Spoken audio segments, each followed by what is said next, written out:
Vision pour l'avenir, c'est une chaîne qui fait la différence. Notre mission est d'ouvrir les yeux de chacun. Si vos yeux commencent à s'ouvrir, nous les ouvrirons complètement. Si vos yeux ne sont pas encore ouverts, nous les ouvrirons pour vous permettre de prendre le chemin de votre destinée. Nous vous donnons de nombreux conseils et vous indiquons par où commencer pour profiter pleinement de la vie et de votre destin. Nous vous ouvrirons les yeux sur différents aspects, spirituels, social, économique, financier, sentimental, émotionnel et bien d'autres. Oui, c'est notre mission. C'est pourquoi nous vous encourageons à nous rejoindre pour que nous puissions grandir ensemble. Cette fois, vous serez plus motivé que jamais. Bien-aimé, je souhaite que tu prospères à tous égards et sois en bonne santé, comme prospère l'état de ton âme. 3 Gene 2. Nous parlons souvent d'argent, de réussite, de projets. Mais que valent ces choses si la santé s'en va? La santé n'est pas juste l'absence de maladie. Elle est la base de ta productivité, de ta créativité, de tes relations et même de ta vie spirituelle. Quand elle est touchée, c'est comme si tout l'édifice s'effondrait. Les maladies physiques, diabète, hypertension, douleurs chroniques, cancer, ne viennent jamais avec un agenda fixe. Elles frappent parfois quand on pense être au sommet. Elles ralentissent ton rythme, grignotent ton énergie et parfois volent tes rêves. Imagine un chauffeur de taxi qui travaille 10 heures par jour pour nourrir sa famille. Un jour, il ressent une douleur persistante dans la poitrine. Il ignore les symptômes, pensant que c'est passager. Quelques mois plus tard, il est hospitalisé pour un problème cardiaque. Résultat: plus de revenus, dettes qui s'accumulent, famille déstabilisée. La santé n'attend pas que tu aies fini tes projets pour réclamer son attention. La plupart des gens vivent comme si leur santé était acquise pour toujours. On court derrière l'argent, on multiplie les projets, on sacrifie nos heures de sommeil, on néglige notre alimentation, on oublie même de boire assez d'eau. Et puis un jour, le corps envoie un message clair: stop. La maladie ne frappe pas toujours comme un coup de tonnerre. Elle s'installe parfois en silence, comme un voleur qui entre chez toi la nuit, vole petit à petit ton énergie, ta joie, ta productivité. Et un matin, tu te réveilles en réalisant que quelque chose ne va plus. 1. La maladie physique, un frein brutal à la vie. Un simple problème de santé peut te faire perdre en un jour ce que tu as mis des années à construire. Une fracture et tu ne peux plus travailler. Un accident et toute ta routine s'effondre. Une maladie chronique et te voilà obligé de revoir tous tes plans. Pense à ce père de famille qui travaillait dur dans le bâtiment.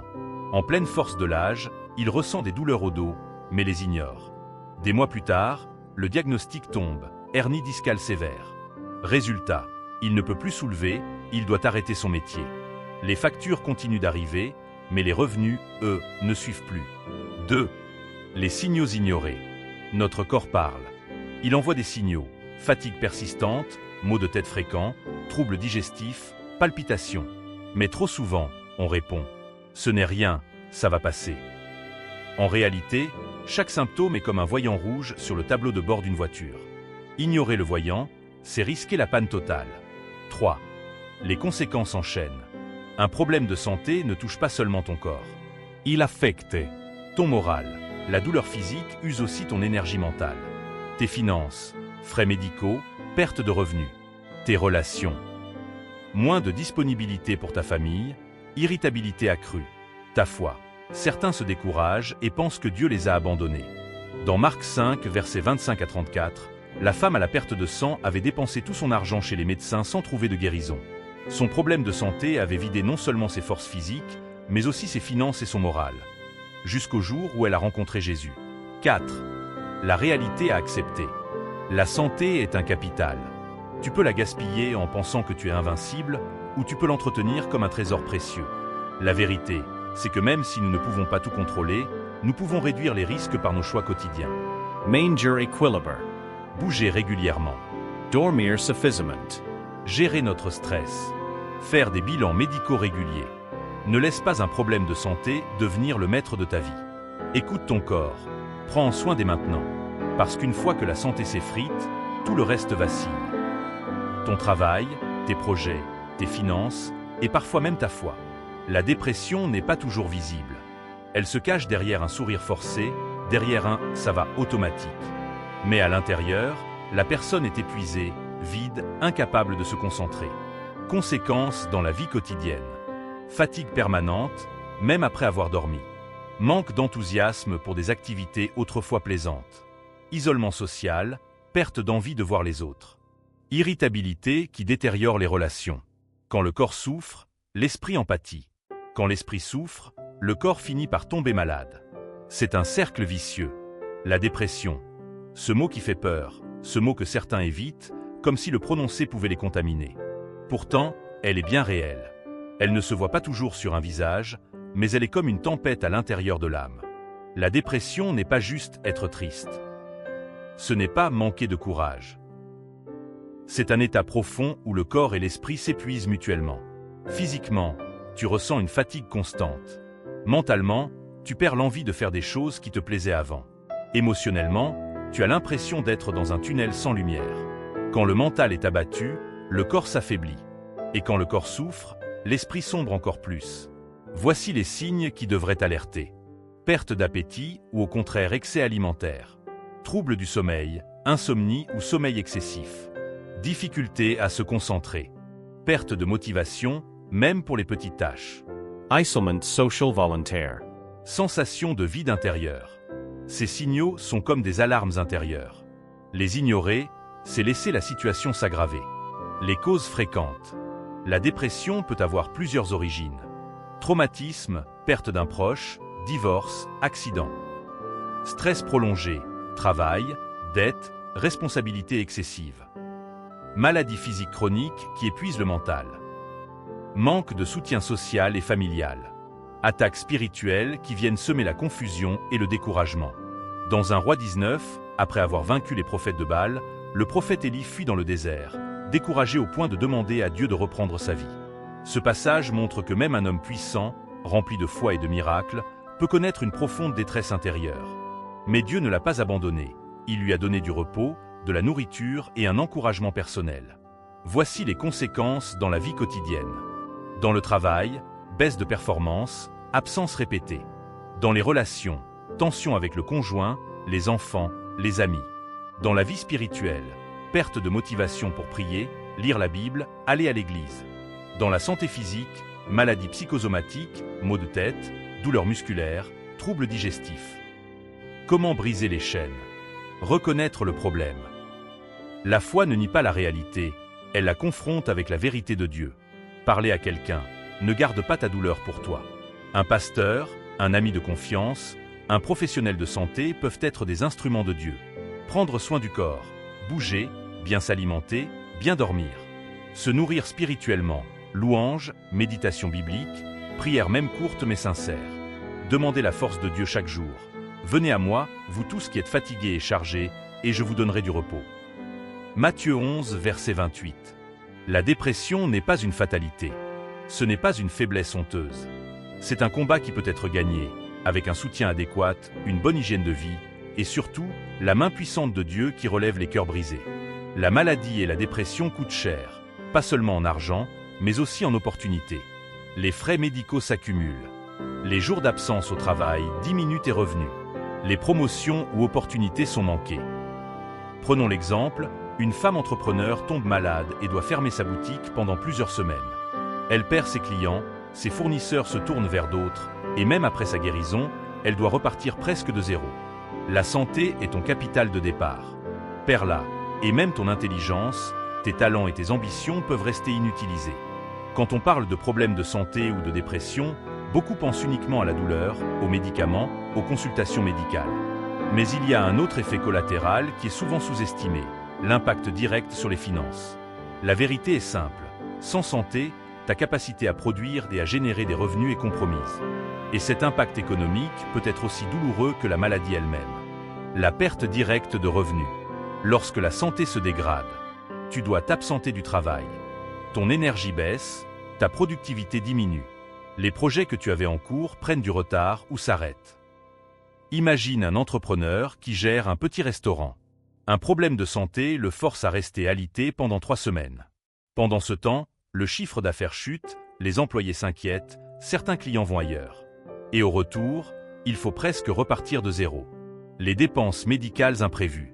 Consultations, médicaments, analyses, hospitalisation, thérapie, tout cela coûte cher. Et souvent, ces dépenses arrivent sans prévenir, au moment où tu es le moins préparé. Un traitement médical peut facilement coûter l'équivalent de plusieurs mois de salaire dans certains pays, surtout si l'assurance santé est absente ou insuffisante. Les effets à long terme. Les maladies chroniques ou la dépression peuvent limiter tes choix professionnels, tu ne peux plus exercer certains métiers, te forcer à travailler moins d'heures, te pousser à refuser des opportunités par peur de ne pas pouvoir assurer. La santé défaillante réduit ta capacité à construire ta stabilité financière. Les répercussions économiques ne touchent pas seulement la personne malade, mais aussi toute sa famille. Le conjoint doit parfois réduire ses heures de travail pour s'occuper du malade. Les enfants peuvent manquer de certaines choses à cause des dépenses médicales. Des tensions apparaissent à cause de la pression financière. Dans Luc 10, versets 33-35, le bon samaritain prend soin de l'homme blessé et paie pour ses soins. Cet acte montre deux vérités. La maladie et les blessures coûtent. Celui qui est préparé financièrement peut être une bénédiction pour les autres dans leurs moments de faiblesse. Investir dans la prévention, alimentation saine, sport, bilan médicaux réguliers. Mettre en place une épargne santé pour les imprévus. Souscrire à une assurance santé ou vie quand c'est possible. Diversifier ses sources de revenus pour ne pas dépendre uniquement d'une activité physique. Écoute-moi bien mon ami. Protéger ta santé, c'est aussi protéger tes finances. Et protéger tes finances, c'est protéger ta famille. Un corps en bonne santé est comme une entreprise solide. Il te permet de produire, de créer et de prospérer. Quand on est malade ou dépressif, on peut perdre l'envie de prier, d'aller à l'église, de lire la parole. Certains se fâchent contre Dieu. Pourquoi moi? Pourquoi maintenant? Mais c'est souvent dans ces moments que Dieu veut nous rapprocher de lui, comme un père qui prend soin de son enfant malade. Psaume 34, verset 19. Le malheur atteint souvent le juste, mais l'Éternel l'en délivre toujours. Ésaïe 41, verset 10. Ne crains rien, car je suis avec toi. La maladie n'est pas toujours un signe d'abandon de Dieu, mais parfois une invitation à dépendre plus profondément de lui. Les problèmes de santé et les dépressions, qu'elles soient physiques ou mentales, ne touchent pas seulement notre corps et notre vie matérielle. Elles peuvent aussi ébranler notre vie spirituelle, parfois plus profondément que nous l'imaginons. 1. La tentation de s'éloigner. Lorsqu'on traverse la maladie ou une période de grande faiblesse mentale, il est facile de glisser dans la pensée. Si Dieu m'aimait vraiment, il ne permettrait pas ça. Pourquoi moi? Que ai-je fait pour mériter cela? Ces pensées, si on les entretient, peuvent créer une distance entre nous et Dieu. C'est exactement ce que l'ennemi veut, que notre douleur devienne un mur plutôt qu'un pont vers Dieu. 2. La perte de motivation spirituelle. La souffrance physique épuise le corps, la dépression épuise l'âme. Et souvent, la première chose qui en souffre, c'est notre discipline spirituelle. On lit moins la Bible. On prie moins. On s'isole de la communauté chrétienne. Et petit à petit, on se sent sec spirituellement, comme un arbre sans eau. 3. Mais Dieu ne nous abandonne pas. Même dans la maladie, même dans la dépression, Dieu est présent. Ésaïe 41, verset 10. Ne crains rien, car je suis avec toi. Ne promène pas des regards inquiets, car je suis ton Dieu. Je te fortifie, je viens à ton secours, je te soutiens de ma droite triomphante. Dieu n'est pas insensible à notre souffrance. Jésus lui-même a connu la fatigue, la tristesse, l'angoisse. Marc 14, versets 33 à 34. Il comprend nos luttes de l'intérieur. 4. Transformer la douleur en connexion. Il y a deux façons de réagir face à la souffrance. Se replier sur soi-même et s'enfermer dans l'amertume. Se tourner vers Dieu et trouver en lui une source nouvelle de force. L'apôtre Paul parlait de son écharde dans la chair, 2 Corinthiens 12, versets 7 à 10, une épreuve physique persistante. Dieu ne l'a pas retiré, mais lui a dit « Ma grâce te suffit ». Paul a alors compris que même dans la faiblesse, il pouvait expérimenter la puissance de Dieu. 5. La foi comme source de guérison. La foi n'élimine pas toujours la douleur immédiatement, mais elle change notre manière de la vivre. Elle nous donne la paix au milieu de la tempête. Elle nous aide à voir un but derrière l'épreuve. Elle nous rappelle que notre corps terrestre est temporaire, mais que notre âme est éternelle. Mon ami, mon frère, ne laisse pas la maladie ou la dépression être un mur entre toi et Dieu. Laisse-les devenir un pont. Approche-toi encore plus de lui, car c'est souvent dans nos moments les plus sombres que sa lumière brille le plus fort. Savoir que la maladie, la dépression et les difficultés économiques peuvent frapper est une chose. Mais savoir comment réagir et comment se protéger est encore plus important. Dieu ne nous a pas créés pour subir notre vie, mais pour vivre en abondance. Gene 10, verset 10. Voici 5 piliers pour garder ou retrouver la santé physique, mentale, économique et spirituelle. Écoutez son corps. Les signaux faibles sont des avertissements, pas des décorations. Cherchez de l'aide tôt, médecin, thérapeute, pasteur. Dieu peut agir par leurs mains. Prendre soin de son mental. Lecture inspirante, repos, activité créative. Gérer ses finances en prévoyant. Une épargne santé peut sauver ta stabilité économique. Maintenance. Voici comment se relever et prévenir. La première étape pour se relever, c'est de reconnaître qu'il y a un problème. Trop de personnes ignorent ou minimisent leurs douleurs physiques, leurs signes de dépression ou les alertes financières. Ne nie pas tes symptômes. Ne cache pas tes émotions. N'aie pas honte de demander de l'aide. La foi ne nie pas la réalité, elle y fait face avec courage et avec l'aide de Dieu. La deuxième étape, prendre soin de son corps comme un temple. Ne savez-vous pas que votre corps est le temple du Saint-Esprit?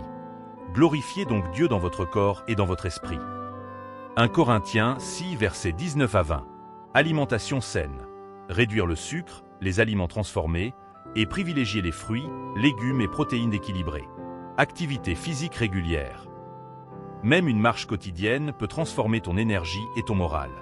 Sommeil de qualité. Respecter les cycles de repos pour régénérer le corps et l'esprit. La troisième étape, prendre soin de son mental.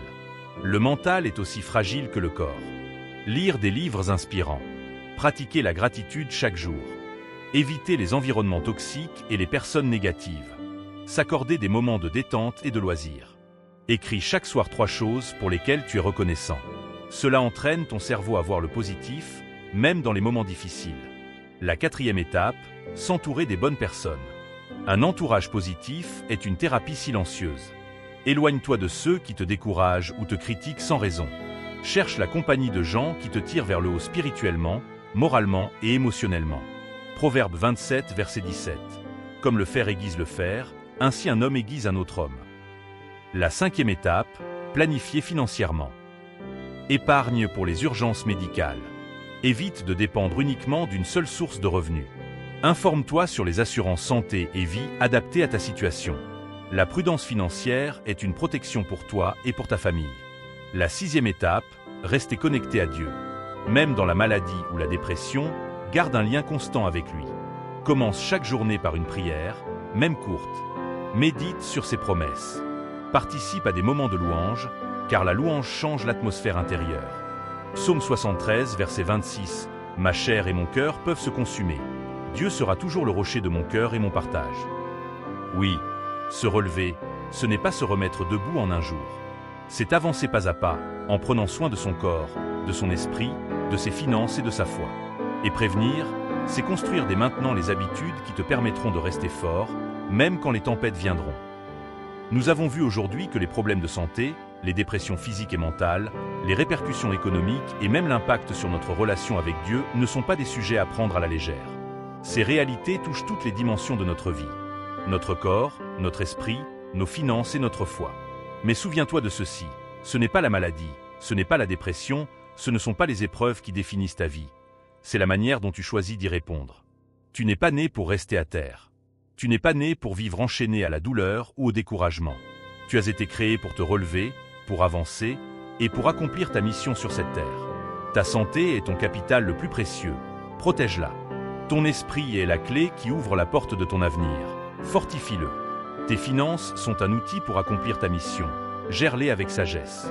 Ta relation avec Dieu est la source de toute ta force. Nourris-la chaque jour. Car je connais les projets que j'ai formés sur vous, dit l'Éternel, projets de paix et non de malheur, afin de vous donner un avenir et de l'espérance. Jeremy 29, verset 11. Même si aujourd'hui ton corps est fatigué, ton cœur est brisé ou tes finances sont vides, Dieu a toujours un plan pour toi. Et ce plan ne se résume pas à survivre, mais à vivre pleinement. Alors aujourd'hui, engage-toi. À écouter ton corps avant qu'il ne crie. À protéger ton esprit avant qu'il ne s'effondre. À préparer tes finances avant que la tempête n'arrive. À rester proche de Dieu, même dans tes nuits les plus sombres. La maladie peut te ralentir, la dépression peut t'affaiblir, les épreuves peuvent te secouer. Mais tant que tu respires, tu as encore une mission à accomplir. Lève-toi, prends soin de toi, avance avec foi. Parce que la meilleure partie de ton histoire n'a pas encore été écrite.